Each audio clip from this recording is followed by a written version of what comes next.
मेरे बेटे का घर भर गया, उसका अपना बच्चा इस दुनिया में आ गया। मम्मी जी, बच्चे को हाथ लगाने से पहले मेरी एक शर्त तो सुन लो। तुम कहना क्या चाहती हो चमेली? आपकी मम्मी को बहुत शौक था ना अपने पोते को खिलाने का। अब देखो, इस दुनिया में हर चीज की कोई ना कोई कीमत तो होती है। तुम अपनी आधी प्रॉपर्टी मेरे नाम कर दो, बच्चा तुम्हारे नाम। अरे लेकिन मैंने अपने बेटे से तुम्हारी शादी करवाई है, अब ये सौदेबाजी कहाँ से आ गई? जो औरत अपनी बहू को घर से निकाल कर एक नौकरानी के साथ अपने बेटे की शादी करवा दे, वो तो सौदेबाजी कर ही सकती है ना। उसका कैसे भरोसा कर सकते हैं? मुझे बस आप लोगों की प्रॉपर्टी चाहिए, उसके बाद ही बच्चे को आप हाथ लगा सकते हैं। मैंने कहा था ना मम्मी, आप गलत कर रही हैं। देखिए, उसका नतीजा आपके सामने है।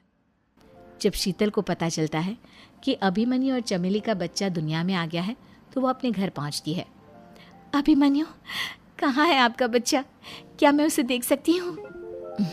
कुछ भी मत पूछो शीतल, माँ की हुई एक गलती हम लोगों पर भारी पड़ रही है। वो नौकरानी अपनी औकात पर आ गई है और अब हमसे अपनी आधी प्रॉपर्टी मांग रही है, वो भी बच्चे के बदले में। एक बात कहूँ अभिमन्यु, आप उससे कुछ भी देने से मना कर दो। अरे कैसी बात कर रही हो? मेरे बेटे की औलाद है उसके पास, ऐसे कैसे मना कर दे? मम्मी जी, वो अभिमन्यु का बच्चा नहीं है, वो चमेली और उसके बॉयफ्रेंड का बच्चा है। ये तुम क्या कह रही हो शीतल? ये देखिए वीडियो, चमेली और उसका बॉयफ्रेंड आपस में बातें कर रहे हैं कि उन दोनों ने मिलकर आपको बेवकूफ़ बनाया है और अब इस बच्चे के बदले आपसे प्रॉपर्टी भी हड़प लेंगे। हे भगवान, ये मुझसे क्या हो गया? ना तो बच्चा मिला और अपने बेटे की नौकरानी के साथ शादी करवा दी, सो अलग। अब क्या होगा? मुझे माफ कर दो शीतल, मेरी वजह से तुम्हें बहुत तकलीफ हुई है। अभिमन्यु, मैंने कहा ना, उस नौकरानी को उसके बच्चे सहित इस घर से बाहर निकाल दो। लगता है मेरे अभिमन्यु का बाप बनने का सपना अधूरा ही रह जाएगा। अभिमन्यु, अपनी मम्मी से कहो कि परेशान ना हो।